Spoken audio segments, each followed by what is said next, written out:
As batalhas da Guerra Civil foram travadas por vastos exércitos a grandes custos. Algumas cenas deste programa podem perturbar espectadores, recomenda-se cautela. A mesma paixão que construiu nossa nação agora a dilacera. Uma escaramuça que começou acidentalmente explode na batalha mais sangrenta já travada em solo americano. 2 exércitos americanos se enfrentam numa cidadezinha da Pensilvânia. Logo, 50 mil homens estarão mortos, feridos ou desaparecidos. Esta é a história de 8 homens que lutaram nessa batalha de 3 dias, que mudaram os Estados Unidos para sempre.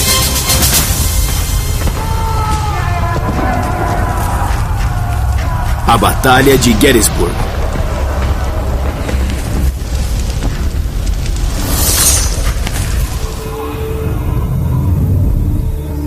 Dois anos após o início da Guerra Civil, o exército confederado invadiu o norte. A 1,5 km de Gettysburg, soldados rebeldes encontraram resistência da União. E a luta que teve início saiu do controle.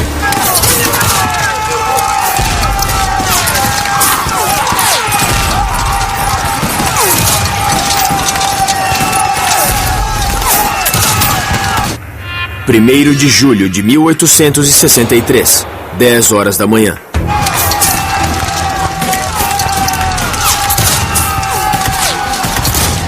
O tenente-coronel Rufus Dawes, de 24 anos, lidera o 6º Regimento da Brigada de Ferro de Wisconsin. É a tropa de choque do Exército de Potomac.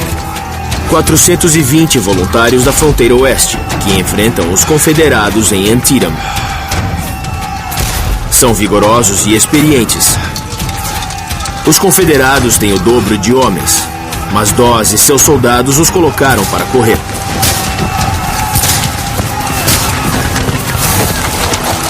Os rebeldes encontraram abrigo num trecho de ferrovia de 180 metros. Agora eles tinham a vantagem.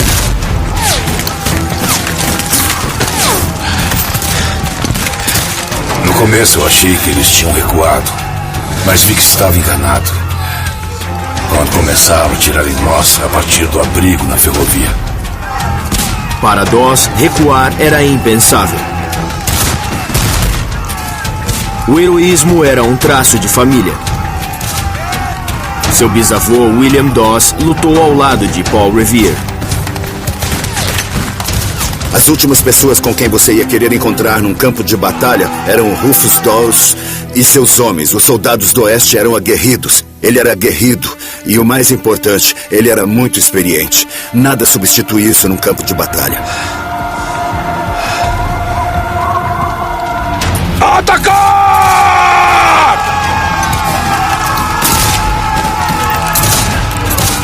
Eram apenas 175 metros até a ferrovia. Dawes perderia um homem para cada metro que avançavam. Todo o campo atrás de nós estava cheio de homens que tombavam em agonia e morriam no chão.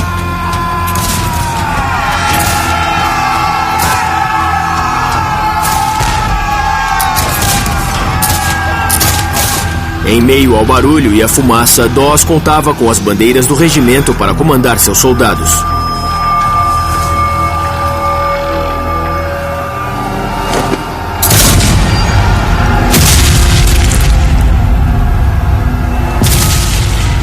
Mas bandeiras são como ímãs para o fogo inimigo.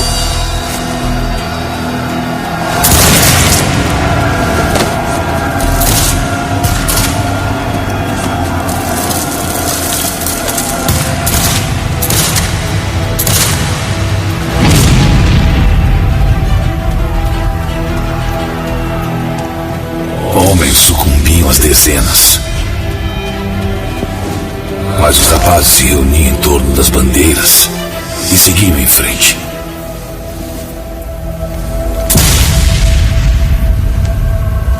Dawes perdeu 10 homens que levavam as bandeiras em questão de minutos.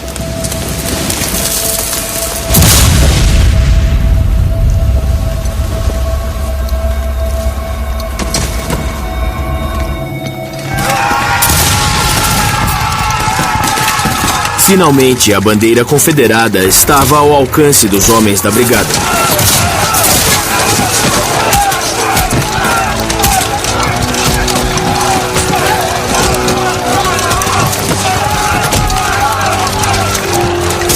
O soldado Eggleston correu para pegá-la, mas foi mortalmente ferido. O soldado Anderson, furioso com a morte de seu bravo e jovem camarada, com um golpe terrível, rachou o crânio do rebelde que atirara em Eggleston.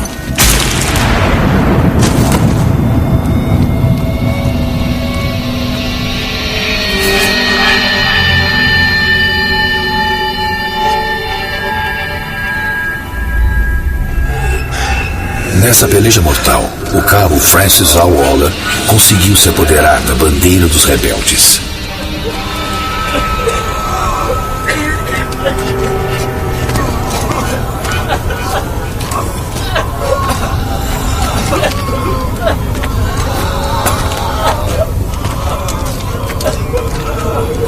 Todos vocês, larguem os mosquetes!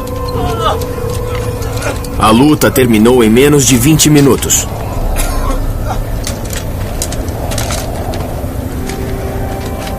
...600 rebeldes estavam mortos, feridos ou desaparecidos. Dawes perdeu quase a metade de seus homens. Dawes era um desses raros soldados que, quando tudo está caótico, conseguem pensar com clareza, conseguem encontrar um propósito. Ele sabia que precisava inspirar seus homens com sua presença.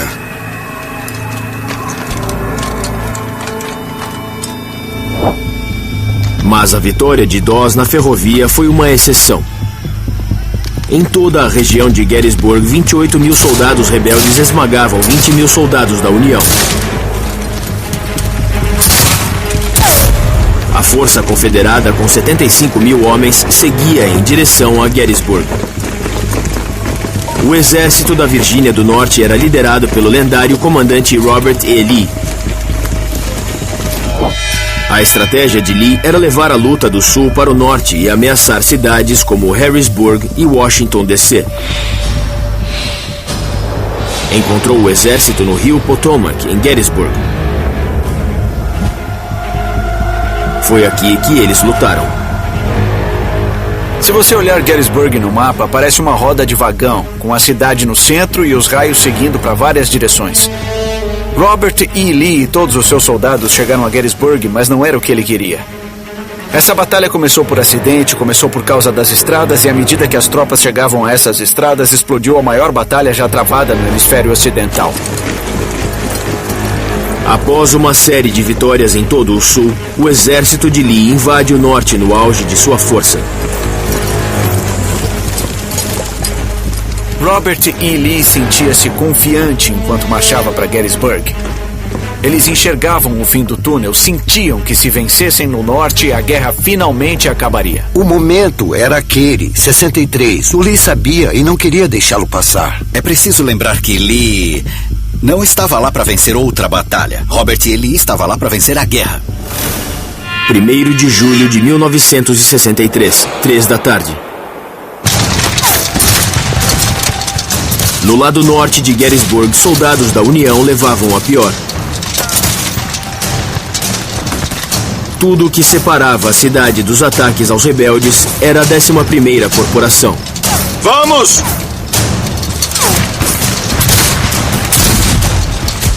Entre eles, o sargento Amos Humiston, ex-baleeiro e pai de 3 filhos. Ele se alistou depois que o presidente Abraham Lincoln pediu 300 mil recrutas. Amos Humiston era como tantos soldados da União que sentiam um profundo amor pela família e pelo lar, mas que também tinham um forte comprometimento com o exército e com a nação. Uma bala atingira suas costelas 6 semanas antes em Chancellorsville.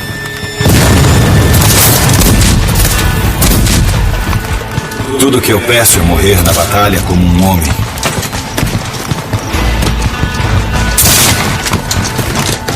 Mas odeio a ideia de morrer aqui como um porco.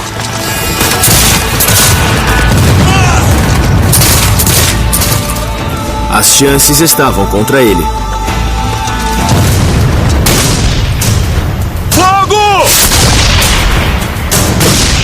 Quem abria fogo contra a 11ª Corporação da Colina sobre a cidade era o Tenente-General Dick Ewell, recém-designado por Lee. Teimoso, excêntrico, profano. Ewell perdera a perna esquerda combatendo a Brigada de Ferro um ano antes na segunda batalha de Bull Run. Agora ele queria vingança. Fogo! Um mês antes, o lendário segundo comandante de Robert A. Lee, Stonewall Jackson, fora morto em batalha e substituído por Ewell, que precisava fazer jus ao antecessor.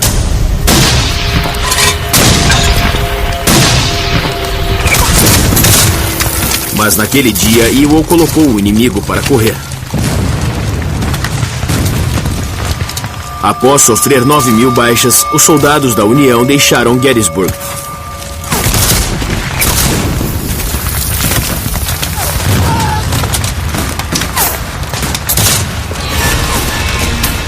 Hamilton tinha ordens para cobrir a retirada. Mas estava sob fogo pesado. Às 4 da tarde, sua unidade voltou para a cidade. Vamos! Mas não tinham para onde ir.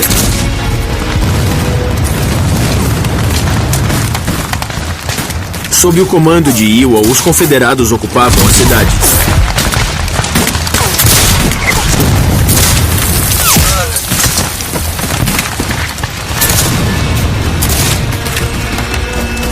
Era uma derrota para os rebeldes.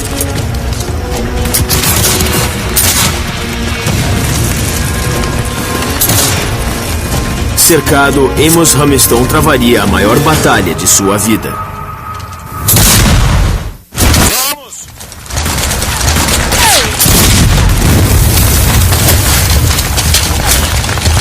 1º de julho de 1863, 4:30 da tarde. O exército da Virgínia do Norte continuava eliminando os soldados da União com precisão mortal. Após somente 10 horas de luta, os nortistas recuaram, com 9.000 homens mortos ou feridos. Os rebeldes estavam perto da vitória que Lee almejava. A cada batalha de Lee, a cada vitória conquistada, o que ele não conseguia era destruir o exército de Potomac. Ele apenas gastava capital, sem nenhum efeito estratégico. Lee sabia que o tempo passava e queria continuar lá para destruí-los. O sargento Amos Hamilton arriscou a vida cobrindo a retirada da União. Enquanto os soldados confederados tomavam a cidade. Dos 270 homens no regimento de Hamilton, apenas 18 não haviam sido mortos, feridos ou capturados.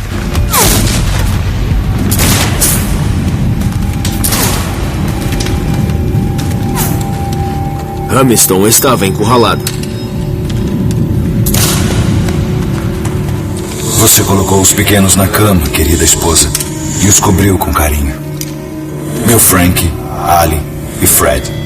E eles rezaram antes de dormir. Talvez tenham sussurrado o nome de alguém que está longe, em terras sulistas, e que deseja também estar aí, junto de vocês.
Quando essa rebelião cessará? Quando essa maldita guerra terminará? E nós reencontraremos nossos entes queridos para nunca mais nos separarmos.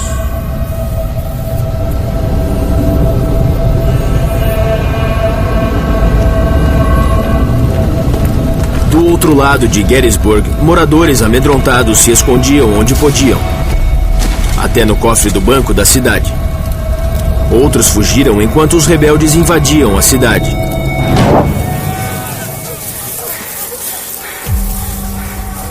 Especialmente negros, que não queriam ser capturados pelo exército rebelde.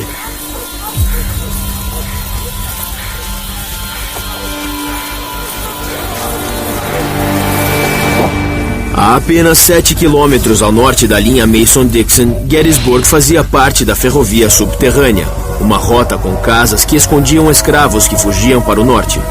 Iam para cidades como Nova York ou Filadélfia, onde aliados lhe davam alimento e proteção. Quando pegos, as represálias eram brutais. Tinham as orelhas ou os tendões cortados. Não era para menos. Os escravos eram a maior fonte de proventos dos Estados Unidos. Apenas a população de escravos do Sul valia mais que todas as ferrovias, fábricas e bancos dos Estados Unidos juntos. Um negócio que valia mais de 3,5 bilhões de dólares. A riqueza do Sul dependia quase totalmente das pessoas que estavam escravizadas. Seja em termos de direitos ou em termos dos aspectos políticos, tudo aponta para a escravidão. A escravidão está no centro de tudo que causou a Guerra Civil. Ao cair da noite, a bandeira confederada tremulava sobre Gettysburg.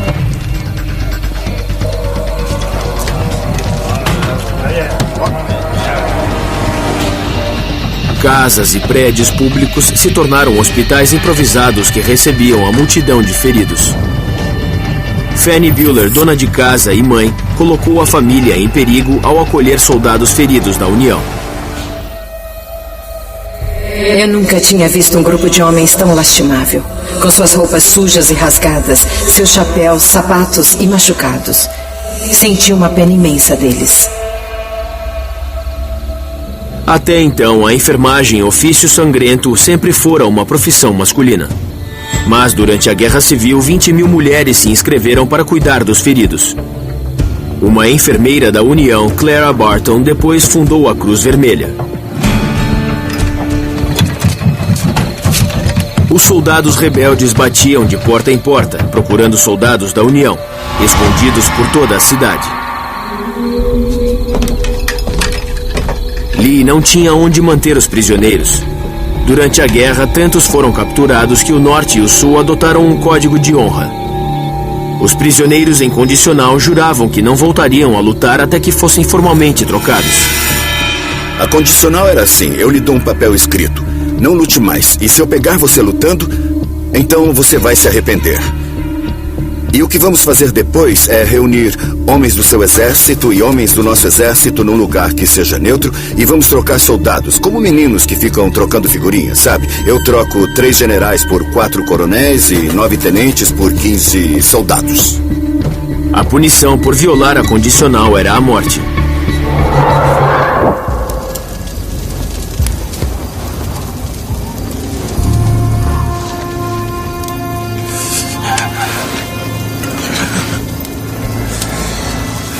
Amos Hamilton estava ferido e sozinho num pátio no meio da cidade.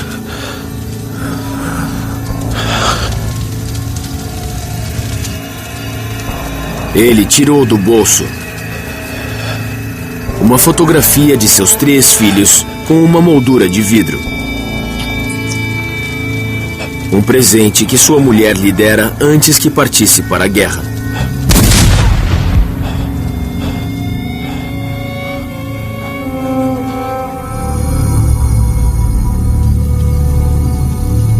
A história de Amos Humiston comove qualquer soldado. Se você visitar qualquer unidade do exército americano hoje, certamente vai encontrar soldados com fotos dos filhos, da mulher, da namorada, porque isso é um elo tangível com a vida normal deles. A condição de combate não é normal. Você está lá a serviço de seu país, para fazer o que a nação lhe pedir.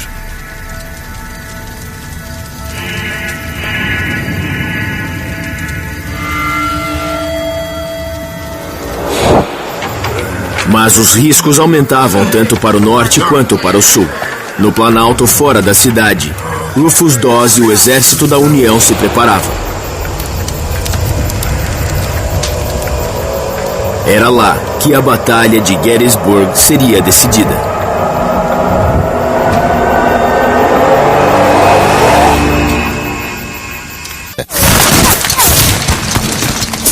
Depois de sofrer pesadas baixas, as tropas da União saíram de Gettysburg, deixando a cidade sob controle dos confederados. Pode parecer que a batalha do primeiro dia foi uma grande perda para a União. Eles foram derrotados no primeiro dia. Mas a intensa luta que eles travaram no norte e oeste da cidade, que alguns deles travaram nas ruas de Gettysburg, permitiu que eles voltassem à sua posição escolhida. Eles recuaram para uma série de montes que chegavam a 240 metros. Uma altura que dava à União uma vantagem militar crucial.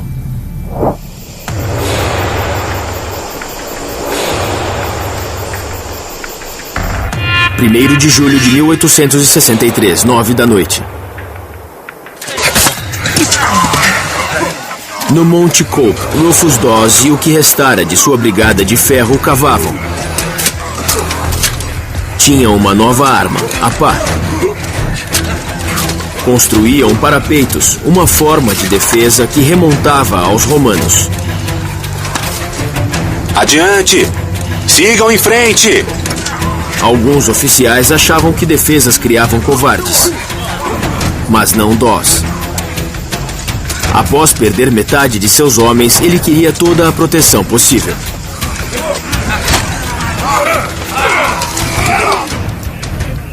Mais abaixo, Ewell tinha ordens de Robert E. Lee para tomar os montes Cemetery e Cope, mas com seu regimento, se possível. Ewell decidiu esperar reforços. Uma decisão que teria críticas consequências. Ewell olhava para cima e via toda aquela atividade nos montes. Seus homens estavam cansados da marcha após a batalha que haviam acabado de travar. E alguma coisa nele disse: eu não vou fazer isso, ou não posso fazer isso agora. Mas certamente, ao final do dia, ele desapontou seu comandante e certamente a si mesmo. Os confederados pagaram por aquela decisão durante 3 noites. Essa é uma das grandes dúvidas da batalha. Se Ewell tivesse tomado e controlado o Monte Cope e a terra ao redor, o exército da União teria sido obrigado a sair. E a batalha teria sido travada em outro lugar, talvez não tanto para a vantagem dos Yankees. 1º de julho de 1863, 11 da noite.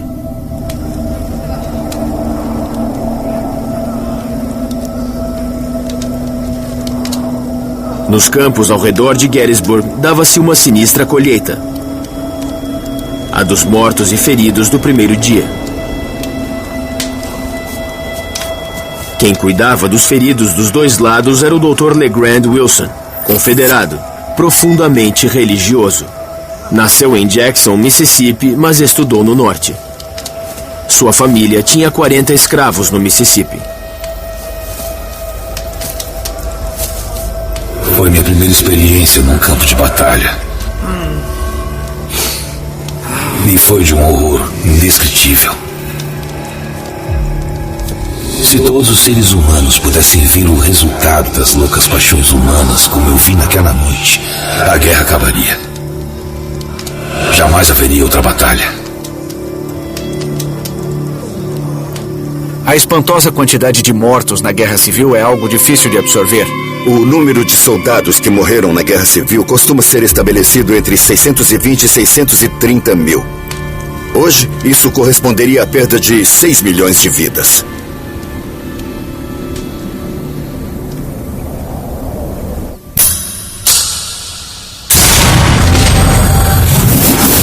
Uma inovação que tornou essa guerra tão mortal foi a bala mini. 90% dos soldados tratados por Wilson tinham ferimentos causados por essa bala. Uma base oca e ranhuras estabilizavam sua trajetória e a tornavam mais precisa.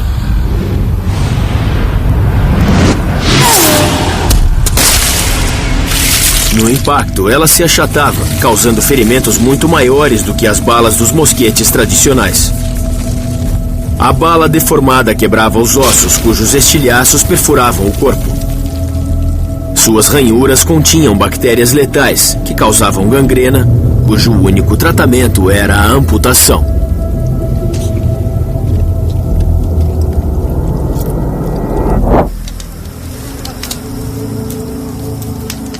Os negros carregavam as macas. Alguns escravos usaram a invasão como uma chance para fugir. Até o final da guerra, 500 mil de escravos fugiram para o norte. 150 mil se alistaram no exército da União.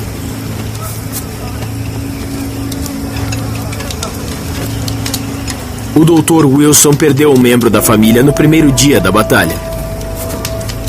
Entre os mortos estava meu sobrinho, o tenente George Adrian Halls, que deve ter sido morto pelo inimigo de manhã. Seu fiel criado Stephen foi ao campo de batalha, procurou e achou seu corpo. E o levou para o hospital para ser enterrado. Membros da mesma família serviam juntos, e por isso lutavam com tanto ardor. Em alguns estados, 1/4 ou mais dos militares mais velhos morreram na guerra, e centenas de milhares foram feridos. Em alguns casos, todos os jovens de uma cidade foram dizimados durante a guerra. – 2 de julho de 1863, meia-noite.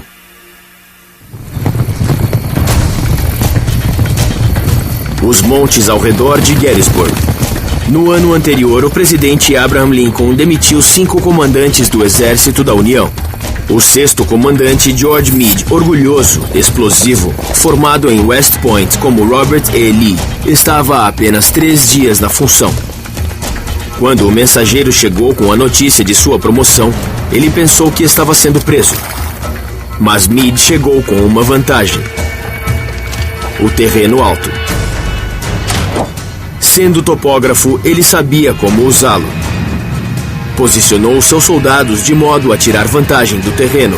Situou-os em Little Round Top, Cemetery Ridge, Cemetery Hill e Culp's Hill, formando assim uma linha defensiva no formato de um anzol. Quando os confederados invadissem Gettysburg, Meade poderia enviar homens para responder a ataques de qualquer direção. As forças da União tinham linhas interiores em posição de defesa, ou seja, o flanco direito estava muito próximo ao flanco esquerdo e eles podiam enviar reforços de um flanco a outro. Era uma posição defensiva perfeita.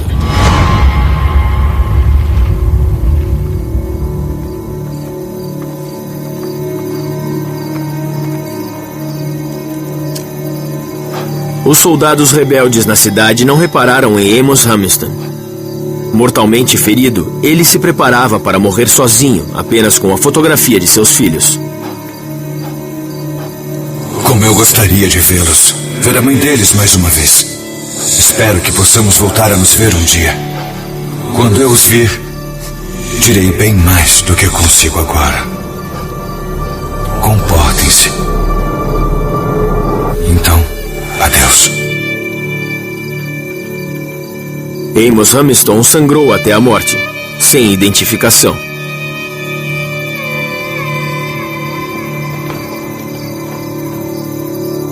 O medo de morrer anonimamente atormentava soldados dos dois lados. Alguns bordavam o nome no uniforme. Ainda não existiam placas de identificação. Até o final da guerra, 400 mil soldados seriam considerados desaparecidos. Não podemos imaginar a escala de morte, de sofrimento. Ninguém poderia ter imaginado uma tal carnificina.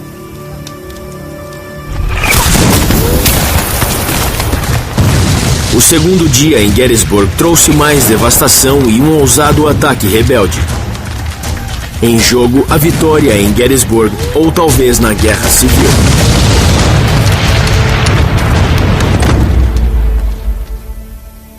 De julho de 1863, meio-dia. Os rebeldes planejam fazer um ataque surpresa, com 14.500 soldados. Sua missão é romper o cerco da União nas colinas flanqueando o Anzol de Meads. A meta dos confederados em 2 de julho era encontrar, atacar e destruir os soldados da União, desfazer a posição deles e vencer a Batalha de Gettysburg. O líder de uma unidade rebelde era o brigadeiro-general William Barksdale. Escravagista, separatista, patriota sulista, nascido em Columbus, Mississippi. Barksdale era um homem que defendia as ideias confederadas e as levava adiante com agressividade, com ódio manifesto pelos Yankees. Mas havia um problema.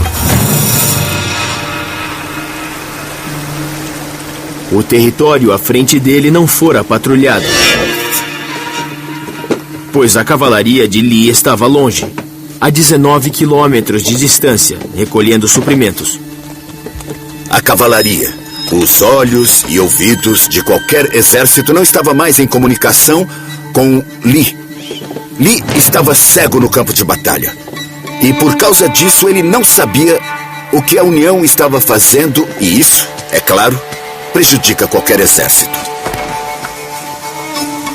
Sem a cavalaria para guiá-las, as tropas rebeldes avançaram até quase ficarem à vista dos soldados da União. Barksdale e toda a força de ataque precisaram encontrar outra rota. Um atraso grave que lhes custou 2 horas. Nesse tempo, Meade reforçou suas defesas. Quando me perguntam, e se houvesse metralhadoras na Guerra Civil, eu digo, esqueça isso. Um par de walkie-talkies teria mudado o desfecho da Guerra Civil. A 5 quilômetros dali, George Meade também tinha um problema. Após 3 dias no cargo, ele perdeu o contato telegráfico com Washington, D.C. Inventado 25 anos antes, o telégrafo mudava o modo com que as batalhas da Guerra Civil eram travadas. O presidente Abraham Lincoln, um diligente comandante em chefe, gostava de receber notícias do fronte o tempo todo. A unidade de comunicação instalava linhas temporárias até os generais. Mas em Gettysburg, o equipamento não havia chegado. E os rebeldes haviam cortado as linhas. Durante esse tempo todo ele devia pensar: Lee nos venceu muitas e muitas e muitas vezes. Se nos vencer em Gettysburg, ninguém estará entre ele e o Capitólio. Só ele. Ele não pode perder. Para enviar ordens ao fronte, Meade usou uma inovação baseada no código Morse. A sinalização com bandeiras. Ao agitar, as bandeiras formavam letras, como os pontos e traços do código. Deu certo. Meade detectava os movimentos dos rebeldes e reagia de acordo.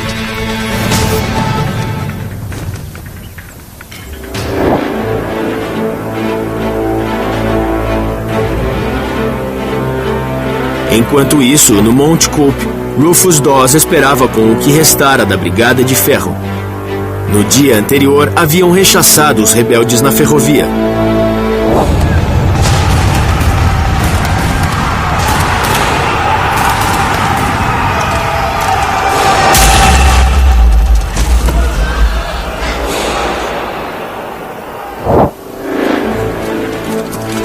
Naquele dia, 11.500 homens defendiam o flanco direito do Anzol.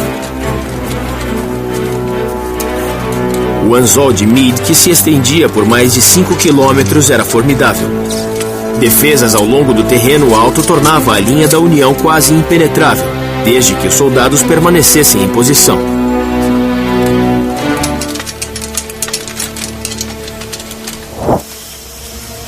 Mas um comandante da União não seguia as ordens de Meade. O Major-General Dan Sickles. Um milionário desonesto e sem princípios.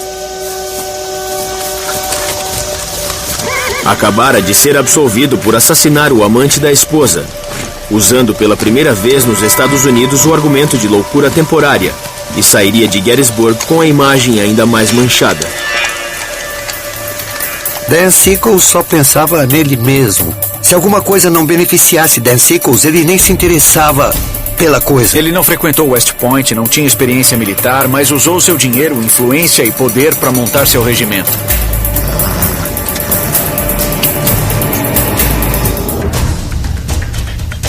Contrariando as ordens de Meade, Sickles avançou demais com sua terceira unidade, quebrando o anzol e deixando os flancos expostos. Um erro que poderia ter custado à União a batalha e talvez a guerra.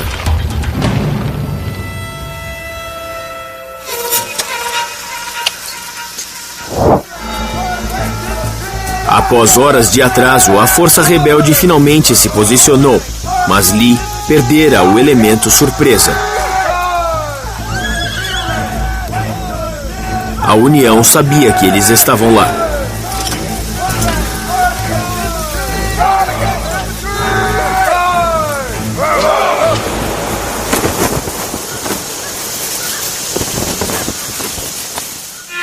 (2 de julho de 1863, 4:30 da tarde).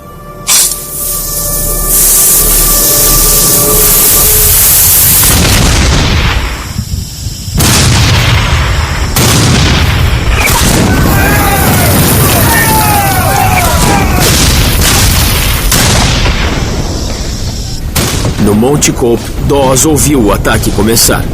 A tempestade da batalha, de repente, começou.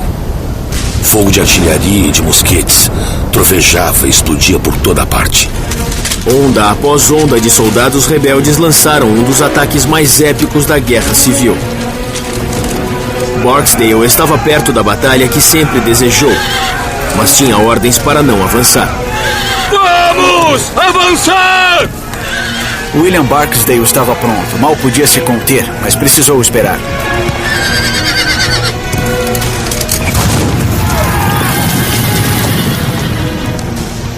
O plano era reunir 10 brigadas confederadas e atacar com 2 de cada vez. Uma brigada atacava o inimigo. Então, 15 ou 30 minutos depois, a seguinte atacava o inimigo. E depois a seguinte e a seguinte. Lutas que agora estão gravadas na história americana. Devil's Den, Little Round Top, Whitfield, Peachy Orchard e Cemetery Ridge.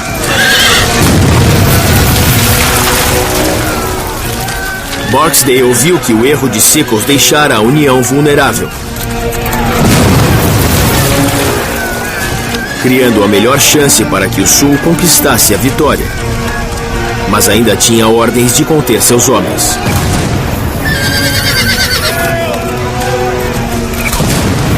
Vamos, homens!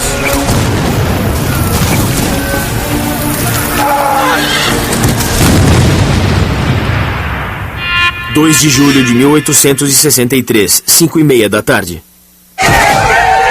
60 minutos haviam se passado, mas o regimento de Barksdale continuava esperando. Os gritos dos rebeldes ecoavam no ar.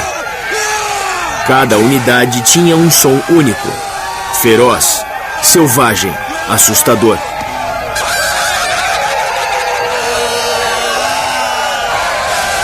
Ao lado de Barksdale estava o soldado Joseph Lloyd, 21 anos, trabalhador, nascido em Big Oak, Mississippi. Como portava uma bandeira, era alvo fácil para os atiradores da União.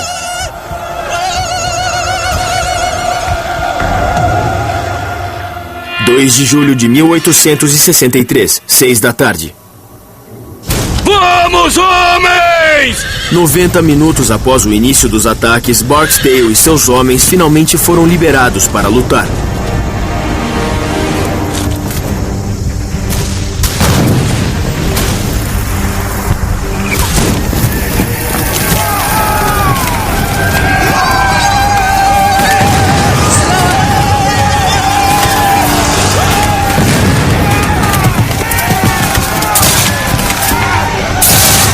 Eles se precipitaram em meio ao fogo inimigo, em direção à posição de Sickles.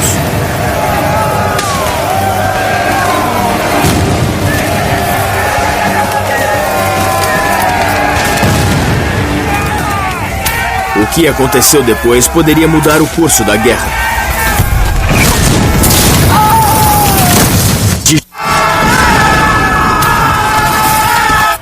2 de julho de 1863, 6 da tarde.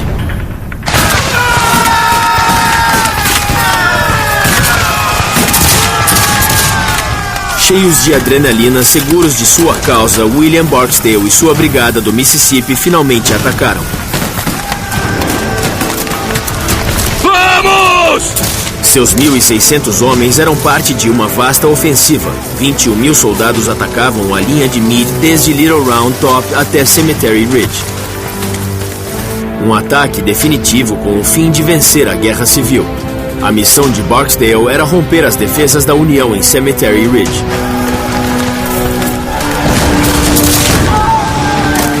E a oportunidade para isso estava dada. Contrariando ordens, o general da União, Dan Sickles, tirou seus soldados de posição. Estavam vulneráveis, alvos fáceis para Barksdale e seus homens. Se Barksdale e outras brigadas confederadas próximas conseguissem aproveitar aquela falha na linha, seria desastroso para a União. O exército seria cortado em 2. Os homens de Barksdale se lançaram contra os soldados de Sickles, esmagando-os.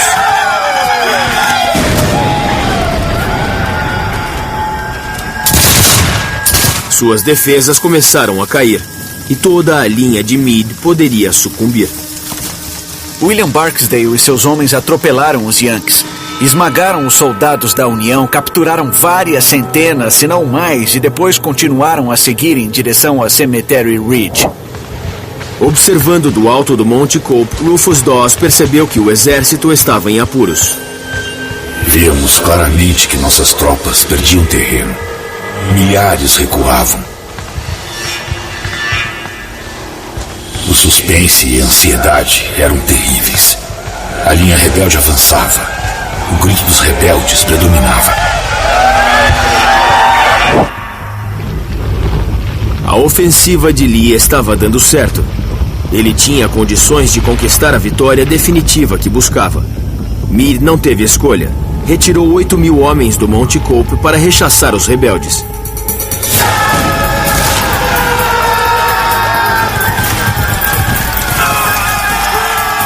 Correndo em direção a Cemetery Ridge, Barksdale e Lloyd avançaram 600 metros sob uma chuva de fogo inimigo.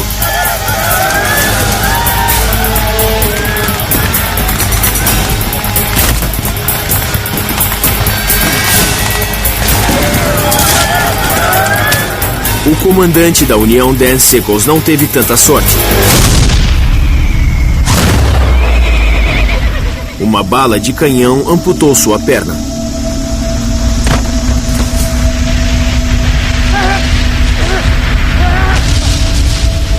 Um oficial Yankee brincou.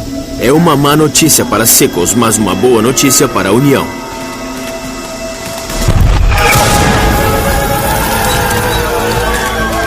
A brigada de Barksdale levou quase 1 hora, mas finalmente cruzou a linha de Sickles.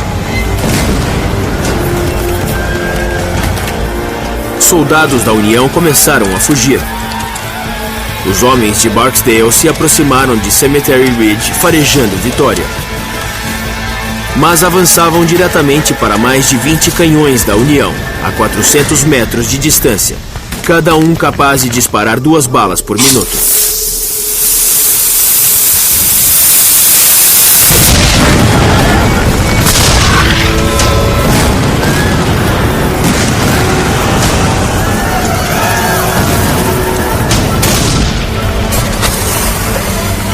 Um saco de pólvora explodia e impulsionava uma bala de canhão de 5 quilos de ferro maciço a mais de 400 metros por segundo.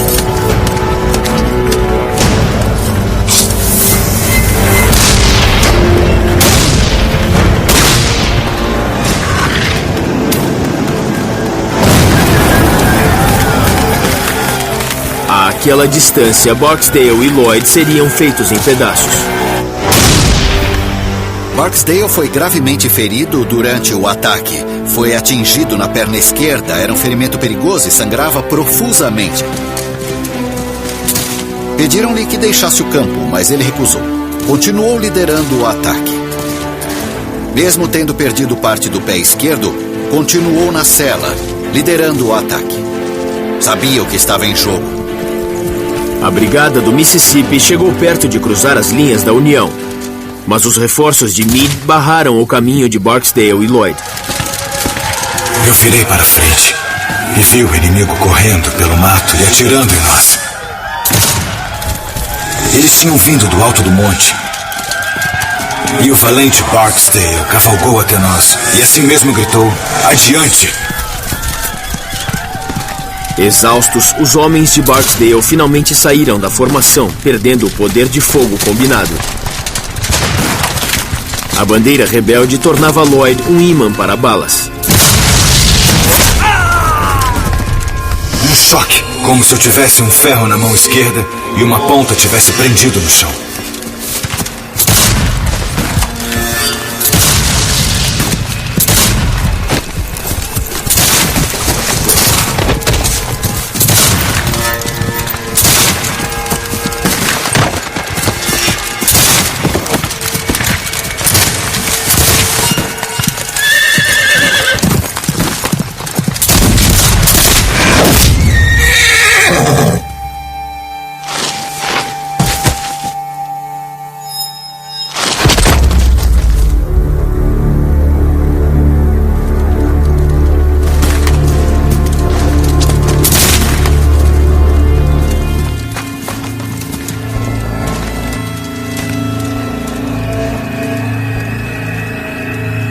Os soldados da União prosseguiram. Um deles colocou uma tipóia no meu braço e disse: "Boa sorte."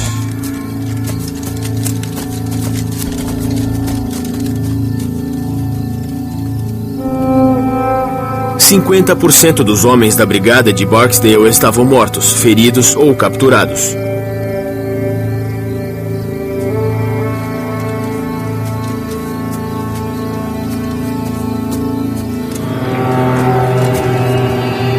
Lloyd quase deixou de notar seu comandante, que tombara. Ouvi um gemido fraco à direita. Virei e vi o general Barksdale.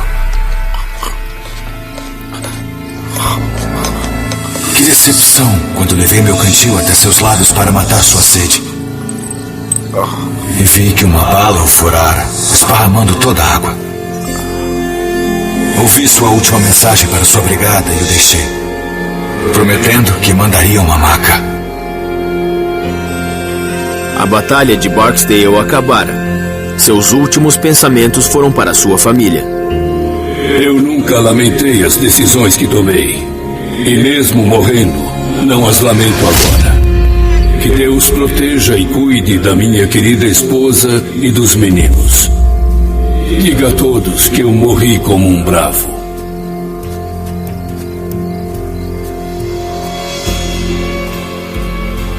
Provavelmente ele pensava: eu terminarei a guerra. Eu serei o grande instrumento que romperá a linha da União ao meio e destruirá o exército do Potomac e eliminará sua oposição ao meu exército de uma vez por todas. E seu regimento teve um desempenho inacreditável e quase triunfou.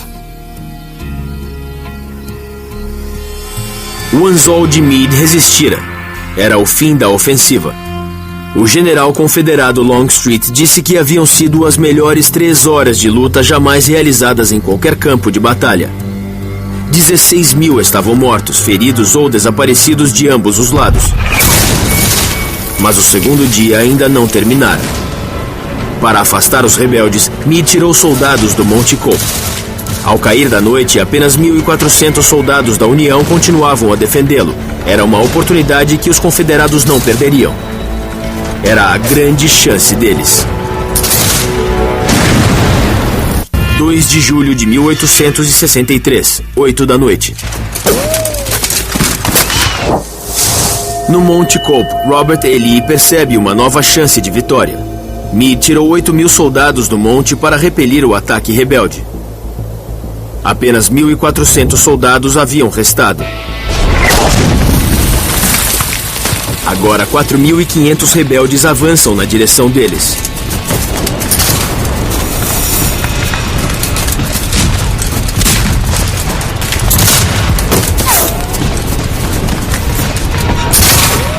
Um dos rebeldes que subia o Monte Cope era o soldado Ridley Howard, 33 anos, dono de escravos e membro de uma rica família de Maryland. Nascera em Baltimore. Seu avô lutara com Washington na Revolução. Agora ele lutava para dividir a nação que eles haviam criado. Para desgosto de Howard, Maryland se alinhou com o Norte.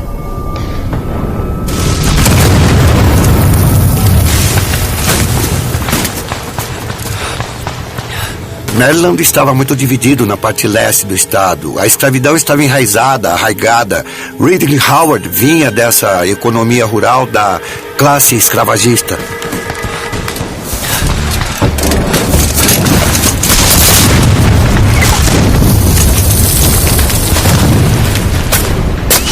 Howard e os rebeldes de Maryland atacaram os soldados da União emboscados no monte. Os primeiros parapeitos estavam a 400 metros de altura.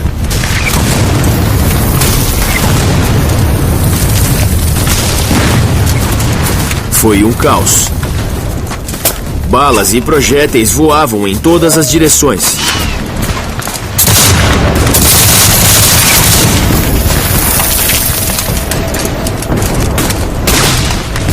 Eram federados entrincheirados, com defesas feitas de troncos, pedras e barro.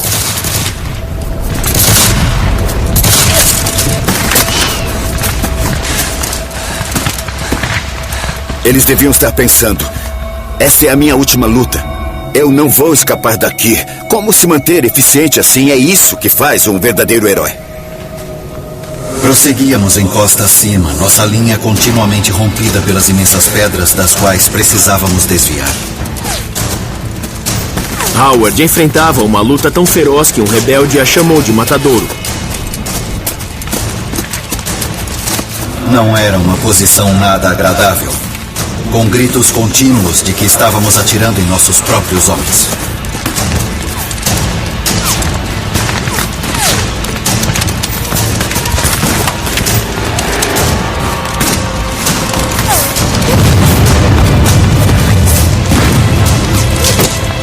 Os soldados rebeldes escalavam o Monte Cope a um preço terrível.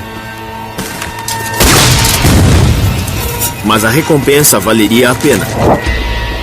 Além do monte estava Baltimore Pike, a principal rota de suprimentos e de retirada dos Yankees. Se os confederados capturassem o Monte Cope, o exército da União teria de desistir. Após 2 dias de batalha, feridos dos dois lados enchiam os hospitais improvisados.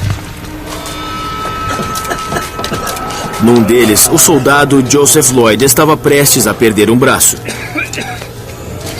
Tinha 23 anos e era da brigada de Barksdale.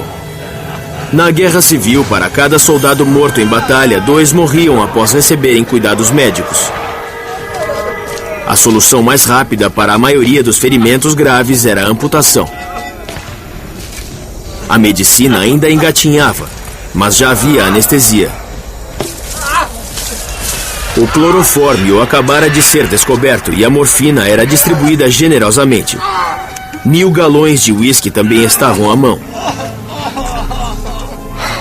O cirurgião confederado LeGrand Wilson tratava de soldados feridos desde a noite anterior. O paciente pode ou sentar numa cadeira ou deitar na beirada de uma cama para receber o torniquete. Enquanto um assistente segura a mão, o outro agarra o antebraço.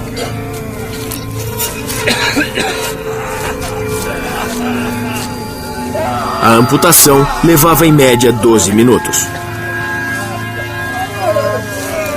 Sem antibióticos e sem conhecimento sobre infecções. Eles não paravam nem para lavar as mãos ou os instrumentos.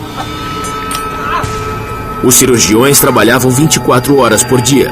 Lloyd foi um dos que tiveram sorte. As chances de sobreviver a um braço amputado eram de 77%. 2 de julho de 1863, 10 da noite.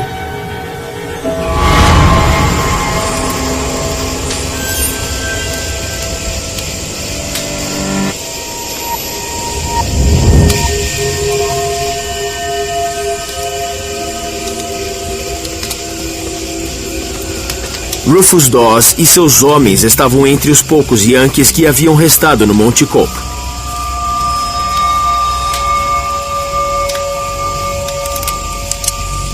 E começaram a descer para contra-atacar.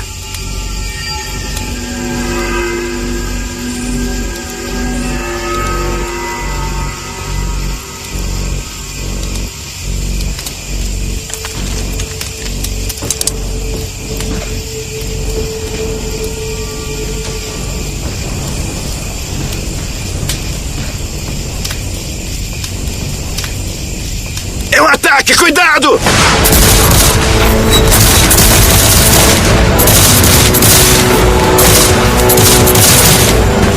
Quando nos aproximamos das trincheiras, disparamos nossos mosquetes.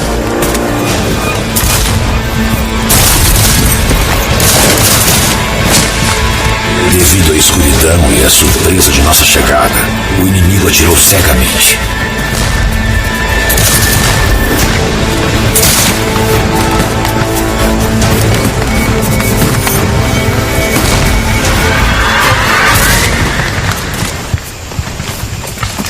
Dawes e seus homens venceram a luta, mas como no primeiro dia, foram a exceção.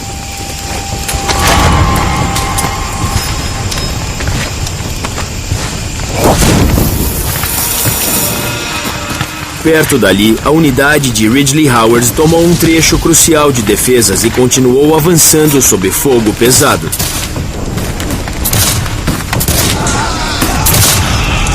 Os federados atiravam contra nós pela frente, pela esquerda e por trás. E o fogo era terrível.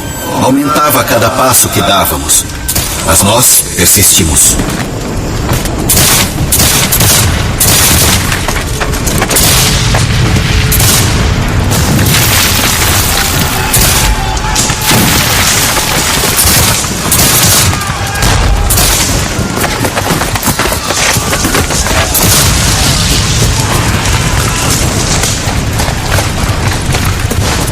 Estavam a apenas 500 metros de Baltimore Pike, uma posição que ameaçaria toda a linha da União.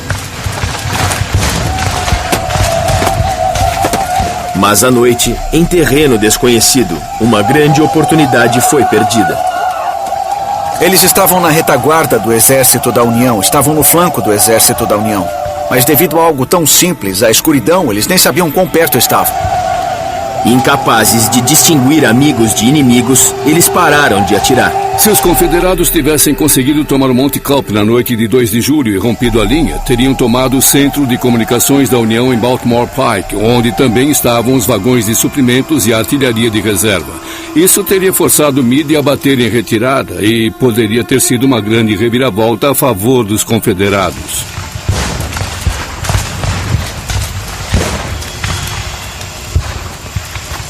Enquanto o fogo diminuía no Monte Cope, a União vencia um tipo diferente de batalha. Sua recém-formada agência de inteligência, o Bureau de Informações Militares, tentava descobrir os planos de batalha de Lee. Os agentes do BMI interrogaram prisioneiros confederados e descobriram que tinham homens de todas as divisões rebeldes, salvo uma: a de George Pickett. Eram os únicos reforços de Lee. Meade esperava que os rebeldes atacassem no dia seguinte com tudo que tinham. Era bem provável que George Pickett liderasse o ataque.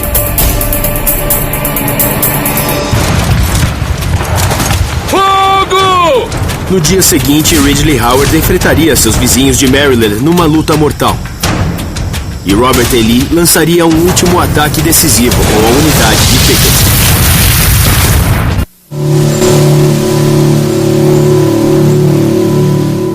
– 3 de julho de 1863, 5 da manhã.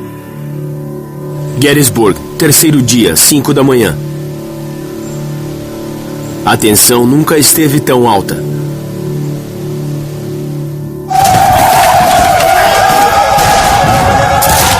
No dia anterior, Robert E. Lee esteve prestes a conquistar a vitória. Tropas confederadas atacaram o flanco esquerdo da União e quase romperam a linha de defesa.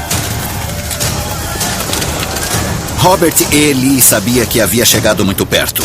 Mas em vão. O general Meade também estava abalado. Sabia que havia sido por pouco, que escapara da derrota por um triz. Agora, as tropas rebeldes ganhavam terreno no Monte Cobb e ameaçavam a retaguarda da União.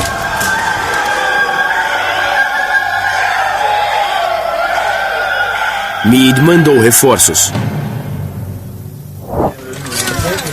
Uma brigada da União era liderada pelo coronel James Wallace, um homem culto, rico, também de Maryland. O único coronel nortista que possuía escravos.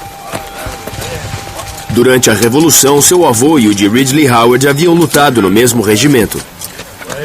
Naquele dia, os netos lutariam um contra o outro. Maryland, como outros estados na fronteira, estava dividido em relação a quem apoiar.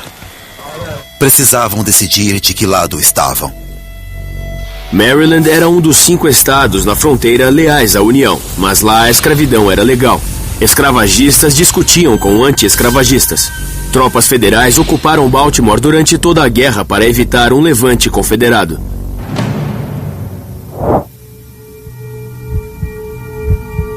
No Monte Cobb, a unidade de Ridley Howard preparava-se para atacar. O alvo eram pontos defendidos por soldados federados de seu próprio estado.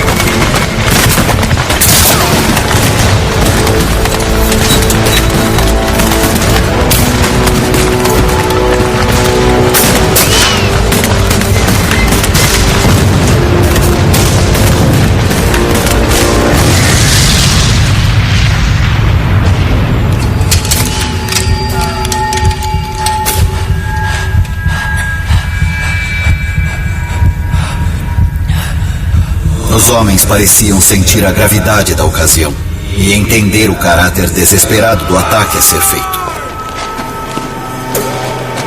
Eu pedi a Deus força para cumprir meu dever. Na noite anterior, os rebeldes haviam sido 3 vezes mais numerosos que os federados. Agora, a proporção se invertera. Fogo!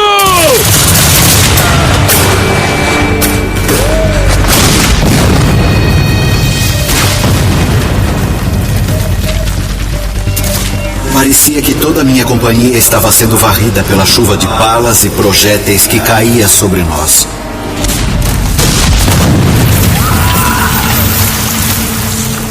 Foi como se um demônio se apoderasse de mim.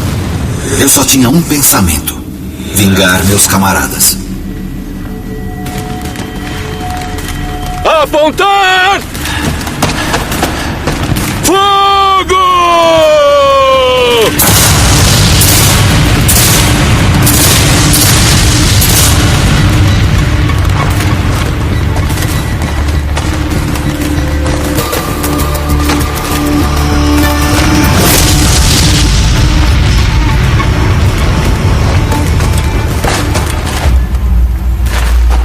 Howard foi atingido por uma bala do Regimento Federalista de Maryland. Senti minha coxa queimar. E era como se todo o sangue do meu corpo estivesse indo naquela direção. É difícil dizer isso, mas estou convencido de que os federados atiraram deliberadamente enquanto estávamos indefesos naquele campo. Um soldado à minha esquerda levou um tiro. E eu também, no quadril. Ferimentos no quadril quase sempre eram fatais. Eu esperava que cada momento fosse o último. Então eu me endireitei, cruzei os braços sobre o peito e esperei minha hora chegar. O tempo pareceu parar enquanto Ridley Howard se preparava para morrer.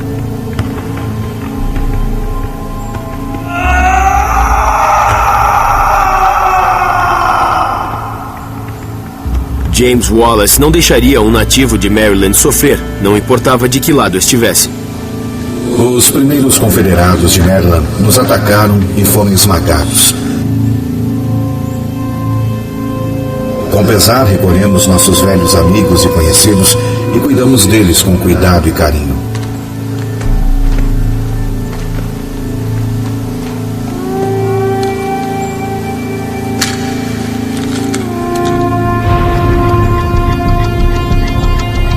Não sei quanto tempo fiquei lá. Segundos pareciam minutos, e minutos horas.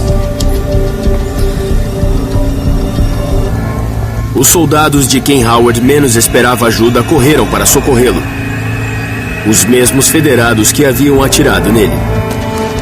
Eles me perguntaram qual era meu regimento. E eu disse que era o batalhão de Maryland. E eles disseram: "Você sabe que está lutando contra seus próprios homens?" Eu respondi sim. E essa é a nossa intenção.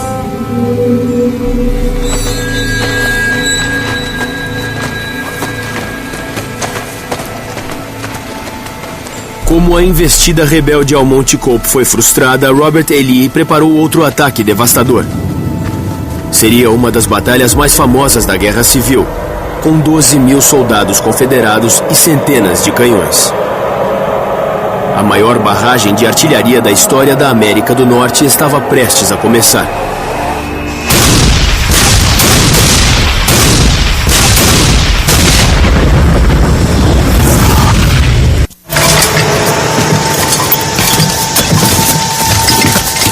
De julho de 1863, 1h10 da tarde.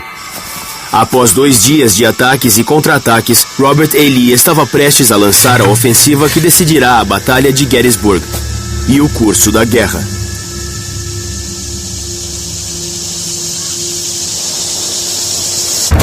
Ele enviaria 12.000 soldados da divisão de George Pickett, seus únicos novos reforços. A missão era atacar o centro da União e dividir o exército do Potomac em 2. Lee empurrou todas as suas fichas para o centro da mesa, porque sabia que era a última chance que teria. Foi uma decisão calculada, bem pensada, e tinha uma chance razoável de sucesso. O líder de uma das brigadas rebeldes era o general Joe Davis, aristocrata e dono de escravos. Seu tio era o presidente dos confederados, Jefferson Davis. Sua cidade natal, Vicksburg, no Mississippi, estava sob cerco da União.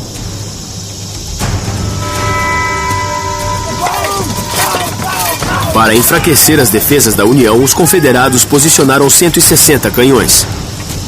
Uma linha de artilharia tinha 3 quilômetros de comprimento. Contra eles, 100 canhões da União.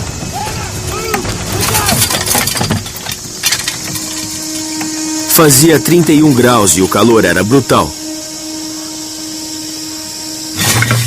Fogo!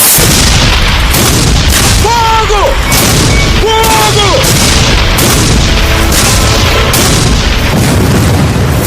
Era a maior barragem de artilharia da história do hemisfério ocidental.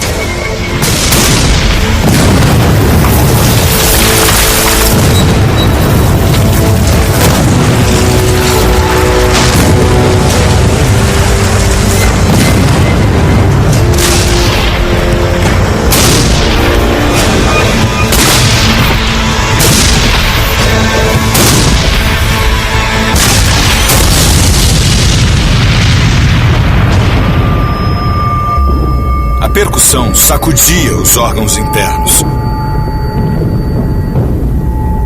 Esses órgãos, às vezes, em alguns casos, literalmente se rompiam. As membranas do ouvido rasgavam.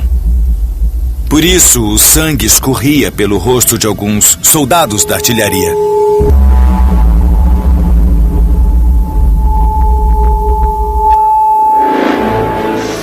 A barragem da artilharia era ouvida em Harrisburg, na Pensilvânia, a 65 quilômetros de distância.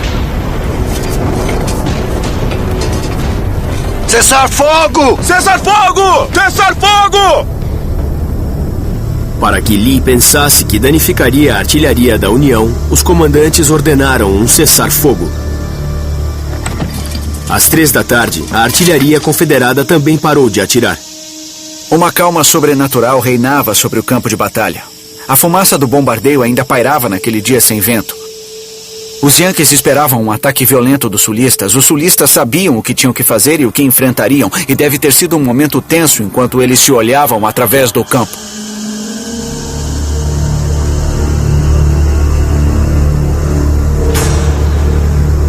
O comando confederado julgava seguro enviar seus soldados. Era hora de começar uma das batalhas mais famosas da Guerra Civil.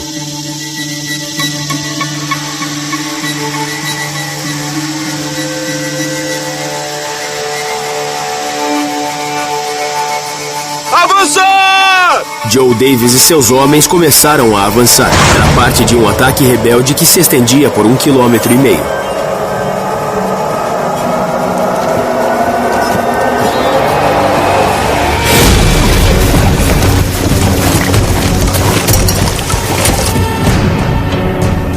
Para alcançar as linhas da União, eles precisavam atravessar 1.700 metros de campo aberto e depois subir uma colina.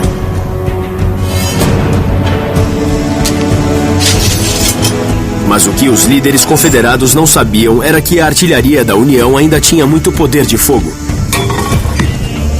Apenas esperavam que os rebeldes chegassem mais perto. Joe Davis e seus homens marchavam para uma infernal barragem de artilharia.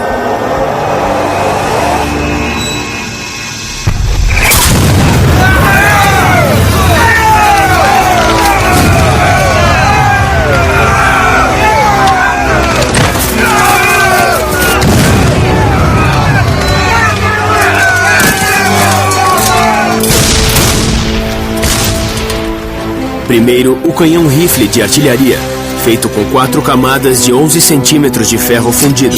Inventado 2 anos antes, eram resistentes e confiáveis e tinham uma abertura com ranhuras de 7 centímetros para aumentar o alcance e a precisão.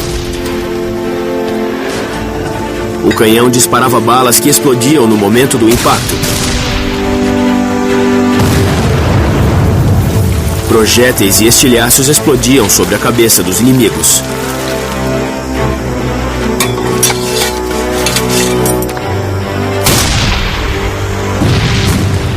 Um tiro podia eliminar 10 homens.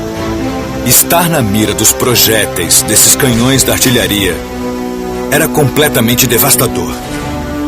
A pessoa não sabia o que estava vindo, só podia imaginar. E então, de repente, os colegas que estavam ao seu lado sumiram. Foram aniquilados.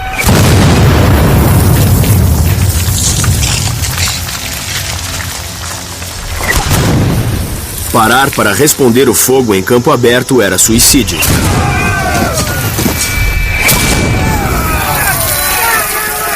Além de ser inútil, pois os mosquetes não tinham alcance. Vamos, homens! Davis sabia que seus homens precisavam continuar avançando.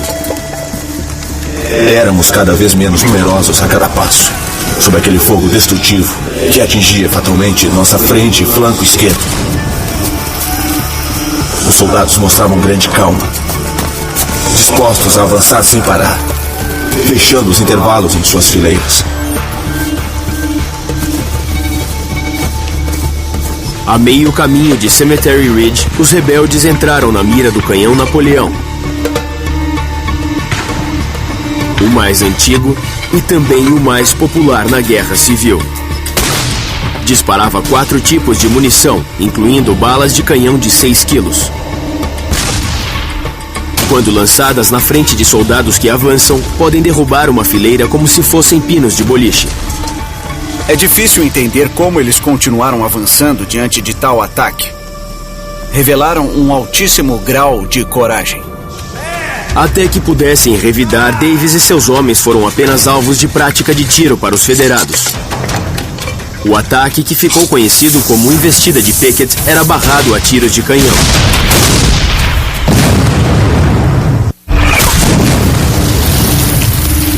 3 de julho de 1863, 3h10 da tarde. A ofensiva de Lee avançava para as tropas inimigas em Cemetery Ridge. A artilharia da União os esmagava. Avançar! Era o momento da verdade em Gettysburg, para ambos os exércitos. Joe Davis e seus homens estavam a 400 metros dos canhões da União, ao alcance da caixa de metralha. A caixa de metralha era a arma mais devastadora da época. Latas cheias com 28 bolas de ferro.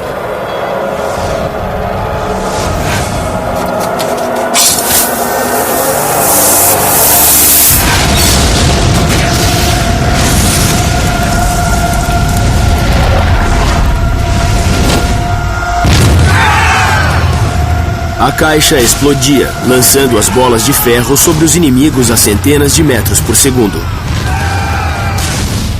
A caixa de metralha transformou o canhão numa gigantesca espingarda. Era capaz de eliminar 20 homens por vez, se não mais. Eles eram totalmente dilacerados. Cabeça, braços, pernas. E era muito desesperador para os outros soldados testemunharem tal cena. 3 de julho de 1863, 3h15 da tarde. Davis reagrupou seus soldados numa estrada de terra a 200 metros da linha da União. Agora estavam ao alcance dos mosquetes dos inimigos.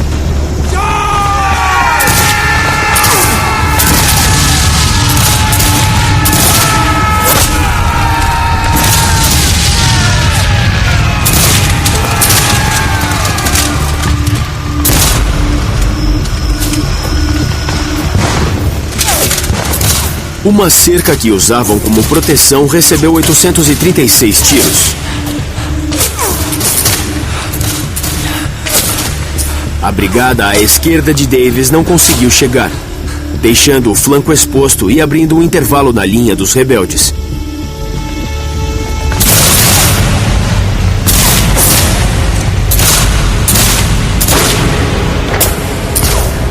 Alguns homens de Davis conseguiram chegar à linha da União e plantaram sua bandeira no chão. Um gesto bravo, mas fútil.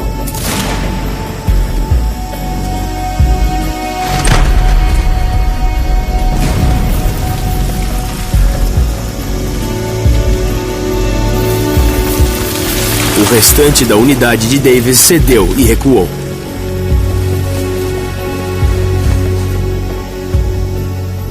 3 de julho de 1863, 3h25 da tarde. Numa curva da linha da União, soldados rebeldes de George Pickett conseguiram passar para o outro lado sobre o muro. Os atiradores yankees atiraram a queima-roupa.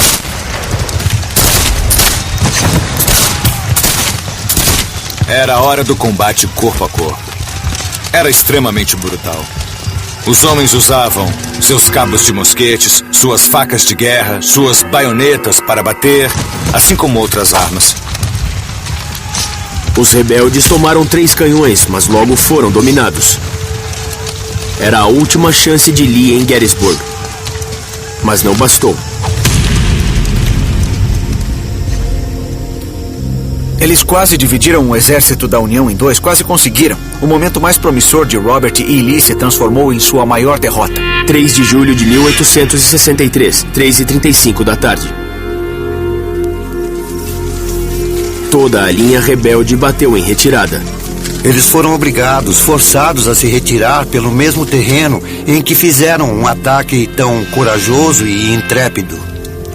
Mais da metade dos homens que iniciaram a investida de Pickett estavam mortos, feridos, capturados ou desaparecidos. Lee perdeu 1/3 de seu exército em Gettysburg. Foi a batalha mais sangrenta já travada em solo americano. Foram mais de 50.000 baixas. A audaz invasão do norte por Robert E. Lee havia fracassado. 4 de julho de 1863. Dia da Independência. Rufus Dawes, da Brigada de Ferro, completava 25 anos.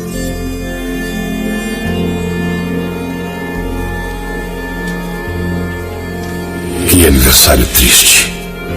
Meu pequeno grupo, agora com apenas 200 homens, estão enterrando os corpos ensanguentados de amigos e inimigos.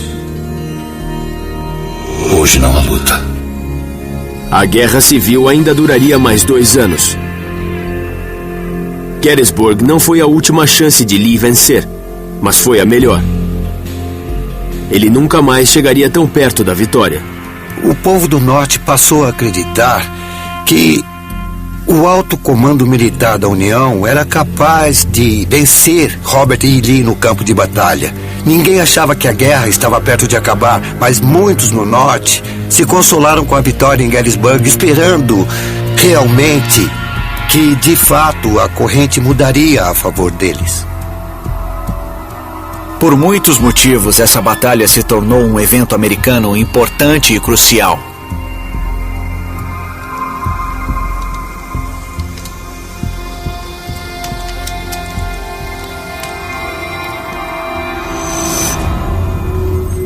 Rufus Dawes deixou o exército em 1864, com sintomas que lembram a síndrome do estresse pós-traumático.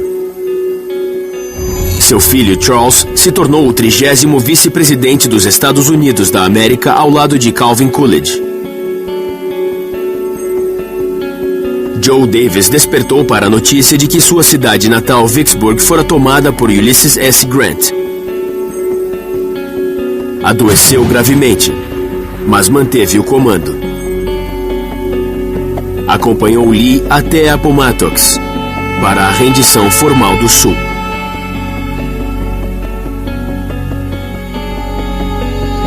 Tropas da União destruíram a fazenda do Dr. LeGrand Wilson. Ele vendeu seu último fardo de algodão e abriu um consultório.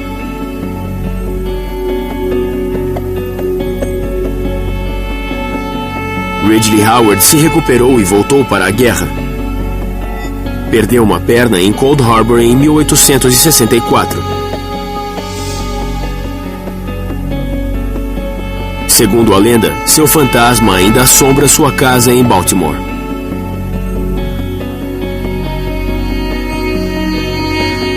Coube a Fanny Bueller e ao povo de Gettysburg ajudar o exército a cuidar dos feridos e recomeçar a vida.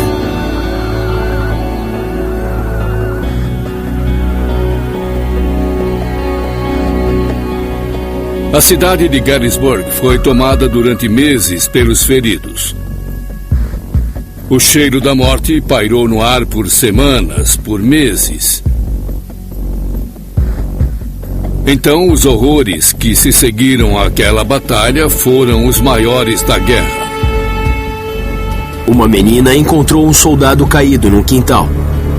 Ele não tinha nenhuma identificação, mas segurava a fotografia de 3 crianças. A foto foi publicada pelos jornais e se tornou famosa. O mistério do soldado desconhecido comoveu toda a nação. 4 meses depois, uma mulher do norte de Nova York reconheceu as crianças e resolveu o mistério.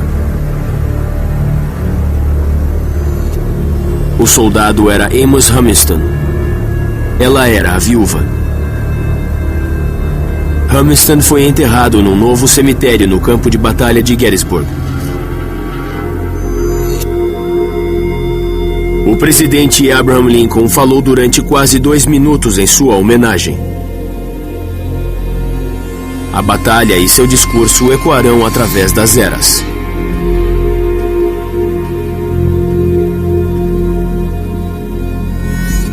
Nós faremos tudo para que esses homens não tenham morrido em vão. Para que esta nação, com a graça de Deus, renasça na liberdade e que o governo do povo, pelo povo, para o povo, jamais pereça.